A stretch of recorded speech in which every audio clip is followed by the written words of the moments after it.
episode 25, was it 25? Post heart rate challenge. Girl code in the villa does not exist. There's no such thing. Like, you're not gonna convince me that girl code exists in the villa.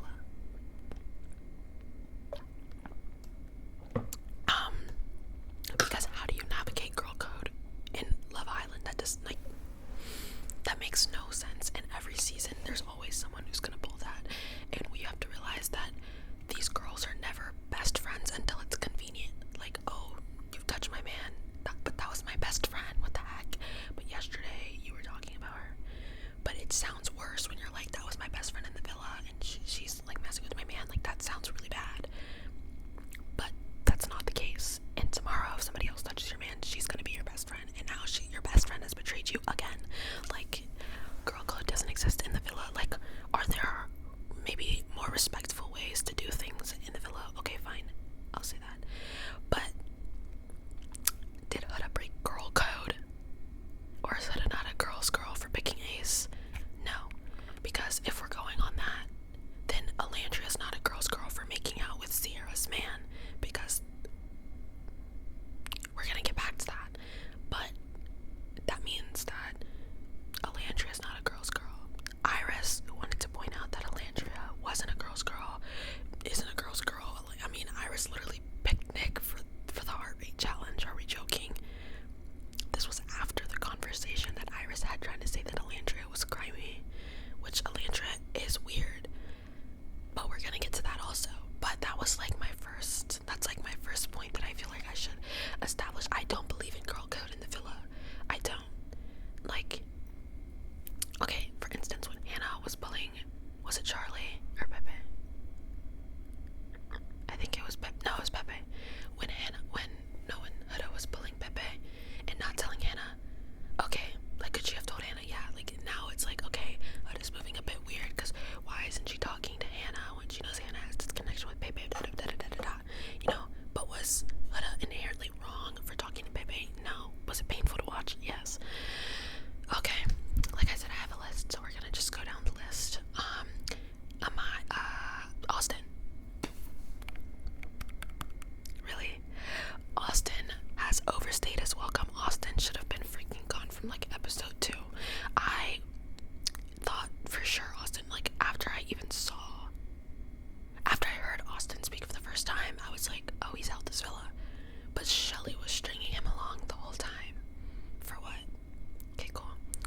The way Austin played Amaya, uncalled for, ridiculous. Now I will say, when Austin called out Ace, he was right. When he was like, oh, Ace is the leader of this villa, yeah, he was right. And Austin was dead wrong for everything that he did to Amaya. Like, I know what I said, and I was saying I wasn't on the Amaya Papaya train. I know I said that. I know if you watch this, all of my opinions contradict each other, but like, you have to realize, as the season goes on, my opinions are gonna change. So, you know, sue me. I also said that in my last Love Island video that I was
Zach all bashing Maya until she cried.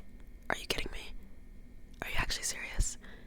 Maya hadn't done anything. You guys literally got up there and said you cry too much and you have too many feelings and you make people uncomfortable. Are y'all serious? All you had to say was, Amaya, you're not the one for me.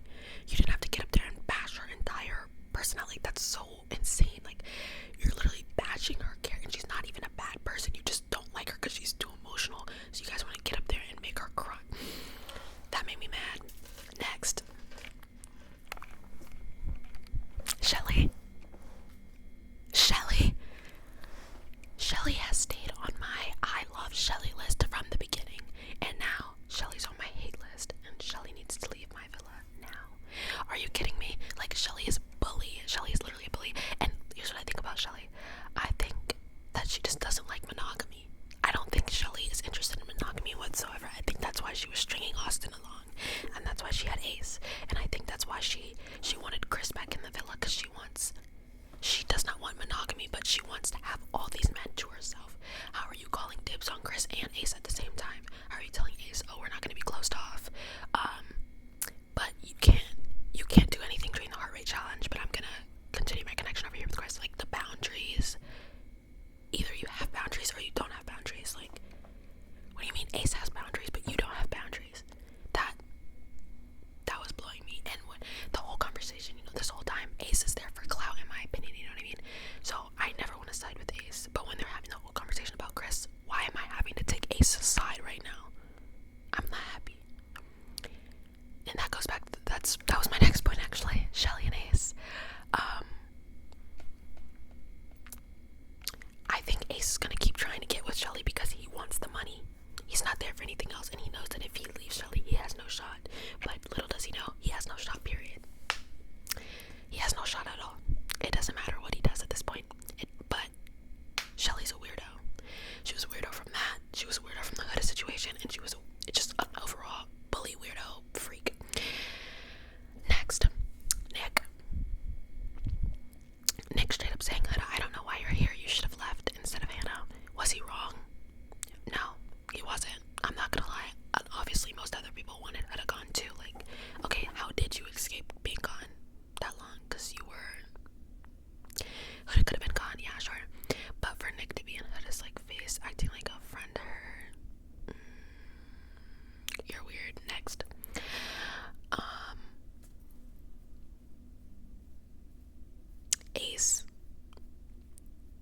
Ace attacking Austin. Was he wrong? No. But Austin also does. I mean, Ace doesn't know how to take accountability because you are like a group leader. And then I saw everyone talking about how Ace called himself 5'10". That was funny. Sierra, Alandria, and Shelly out the villa. Next up. Like, I'm not even joking. Like, I actually do not want to see them on my screen anymore. They're all a mean girl squad, and we need them gone. Like, when has there ever been, like, straight up bullies in the villa? Are you joking? What happened to girls? What happened to the girl code? There's no, you all are sitting there bullying people, talking about girl code and who's a girl's girl and not. Okay. And, hold on, wait. Okay. Pepe's letter to Alandria. Was it Alandria? Alandria, Shelly, Sierra. Why did you kick Hannah out? That explanation made no sense. It made no sense. Because we kept Amaya because Amaya didn't have a chance. Amaya didn't have any connection, so she didn't have a chance, right? It seems to me we need a cohesive reason, right? So if we have 3 people standing in front of us and 2 people didn't have a chance and 1 person did, it seems to me you'd be like, okay, well, these people didn't have a chance, so let's keep them. But what's not making sense to me is Huda had a connection, and she should have and she needed a chance to further the connection, so Huda's gonna stay. Fine. Amaya didn't have a connection, and she needed a chance to find a connection, so Amaya's gonna stay. Okay, well, these are opposite reasons. Are they both valid reasons? Sure, but they're opposite of each other, so there's no consensus here. And Hannah had to go home because she had a connection, but Huda also had a connection. That made no sense. Next. Open up. Okay, let's see. And Trina, fake snake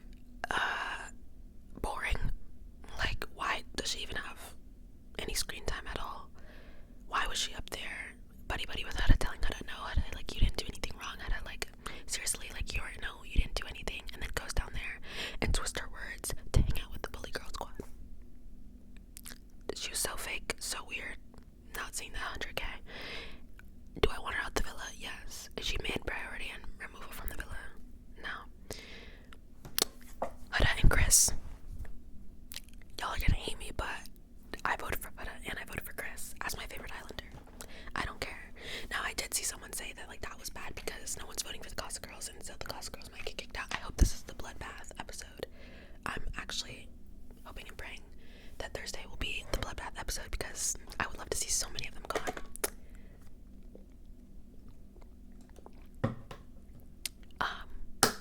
Yeah, my little heart would be very content if Sierra went home, if Alandria went home, if Shelly went home, Austin should go home, Ace should go home. Those are the main people on my list right now, but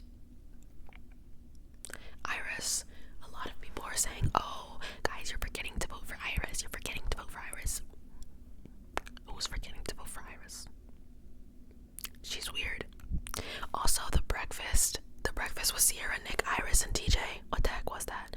They were literally sitting up like they were like the rulers of the villa. Like, guys, our couples are so good. It's so crazy to sit back and see like all of this drama like go down. Like, I'm so glad we are here and we have each other. First of all, I think Sierra's really just freaked out and she's just trying to like literally get with Iris and DJ. Like, that's what I believe. And she low-key said that actually. She did say that. She said Iris was like her dream threesome. So, bye. And then also, Sierra and Nick, every single night when Sierra was up there, like, guys, I'm trying to be quiet and respectful. We were celebrating. Really? Bye. Okay, I got through my list pretty quick. I'm trying to keep it like, so it's not gonna be like 45 minutes of me, because last night when I was watching it, like I said, it was actually making me mad. Okay. Back to my Iris point. My real problem with Iris, one, her extra commentary when it was not even her turn to speak during the challenge, or whatever, the male, the stand on business challenge or whatnot, wasn't even her time to speak for her to be like back there with her little commentary, annoying, like you're a little pest. Someone said she's like a pet to the Mean Girls squad, and I agree, because why don't you have an opinion of her own? But then, like, as much as I don't like Alandria now, I'm still like basing it off of like actual actions, because why were you there saying your best friend in the villa and the boy that you had sex with is like, let's kiss now, and then later that episode you're on top of the same guy that you said Alandria was wrong for kissing. Oh okay. Taylor and Clark. A lot of people were saying that Clark was really smug and they didn't like that. But if it were me, which would never be, but if it were, like, why wouldn't you be smug? Like, Alandria had this whole conversation with Clark, and basically in the conversation she was saying, I mean, you're here for now, but you're just a test of my man, and I'm getting my man back because you're not shit compared to me. And at the end of the day, I'm gonna have my man back. It's a little annoying for now, but I'm gonna have him back in a couple days. And then you didn't. So yeah, if it were me, I'd be a little smug too. But I don't even think Clark is smug. I think she was irritated by her trying to basically dump, like, Alandria was just trying to say that Clark was only a test. Like, it was giving like that she was like dehumanizing her, like, you're just a test for me and my connection. Like, stop. So Alandria got embarrassed on TV. I'd be mad too. Like, what? So do I think Clark is smug? No. And when they were doing the recoupling, people were like clipping the smirk. She's smirking because she's happy. Like, I think she was trying to be respectful to Alandria and not sit there and be like big fat, grin on her face. But like, obviously she's gonna smirk because she's happy because she just got picked by the guy that she likes, you know what I mean? So like, and I'm not gonna lie, at first it was tough to watch. I was like, okay, like, Taylor and Clark, like, I'm not really a fan. But after that episode, I'm a huge fan actually, and I was torn between voting for Chris or Taylor because I know that a lot of people are still hating on Taylor. But I want to keep Taylor around in the villa, and I want to see Alandria leave before Taylor. I would be very sad if Taylor went home before Alandria. But a lot of people are voting to keep Clark, but it doesn't make sense to have Clark in the villa if Taylor's not going to be there too. So yeah. And then I will say, when Clark was like, Taylor gets to explore, but everyone thinks like I'm on lock and I don't get to explore.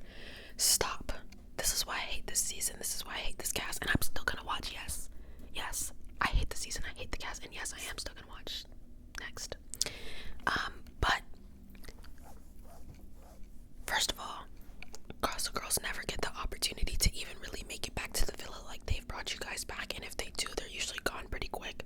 So this season is very different. So, like, as a Gossip Girl, why are you complaining that you can't explore? That you should just be happy that you even made it back to the villa at all. Because most Gossip Girls are not getting that opportunity to even come back to the villa. So why are you talking about exploring your connection? The show is almost over. We're almost done. So stop. But I don't think she actually has any intention of trying to explore her connection. So, like, explore a different connection. And so I do actually like Taylor and Clark together. And I know everyone was trying to say that Taylor doesn't like dark-skinned women, and that's why he didn't like Alandria. Maybe he just doesn't like Alandria. Like, maybe he literally just doesn't like Alandria. Just because Alandria happens to be dark-skinned and Taylor's not, and Clark is not, like that. I don't think that inherently means that Taylor does not like dark-skinned women. They also tried to say Taylor didn't like black women, period. But now that he's with Clark, now they have to come up with another explanation. I don't know. Just because a man doesn't like a dark-skinned woman off rip does not make him colorist, and doesn't mean that he just doesn't like dark-skinned women. He said he wasn't physically attracted to her, point blank, period. Like, if the next girl if the next girl that Taylor had picked was dark-skinned, there would have been another excuse as to why he didn't like Alandria. So I'm not really with that. If there was some more proof, you know what I mean? Like, maybe there was like five dark-skinned women that were like objectively, you know, super pretty and all this stuff, and Taylor was just like, okay, not attractive. And he didn't call her unattractive. He said he wasn't attracted to her. So I don't like that. Was Taylor actually wrong for what he did to Alandria? I quite honestly don't think so. I know everyone, like, Taylor's on everybody's like naughty list or whatnot because he didn't tell Alandria straight up, I don't want to get to know you. But quite honestly, I feel like he did. I think he still did want to get to know Alandria. And also, stop trying to convince me that Taylor and Alandria ever had a good connection. They never went together. They were boring. They were literally so boring together. Like, they were not. That's crazy. I'm not really buying it. What else? So, could Taylor have been more straightforward? I don't think so. Because I don't think he actually knew. I think he did have every intention of actually exploring another connection with both of them. But the reason why he chose Clark is obviously because Alandria was losing her mind and she was making herself look like a complete idiot. So who was gonna listen to Alandria scream like? And also, she called him a bitch in the letter after saying, I'm not gonna crash out like you do, and then proceeds to be screaming over a man that doesn't even like her. At least when Huda was crashing out, Jeremiah liked her. So embarrassing. She embarrassed herself, in my opinion. Shelly embarrassed herself. Sierra embarrassed himself. And the person that embarrassed himself the most was Alandria. So Alandria trying to call out Huda for kissing the guy she's coupled up with. That was like probably top 10 dumbest Love Island moments. Maybe behind Rob in the pool last season. Maybe behind KK taking Keenan back in season 5. But how are you trying to air out Huda's business in front of everyone when that's literally the man she's coupled up with? But no one was talking about how you were making out with Nick and Soul Ties. You told Sierra, oh, we kissed. You didn't say, oh, we were making out in Soul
soon because he doesn't have any connections. But I'd be happy to see Elin still in the villa.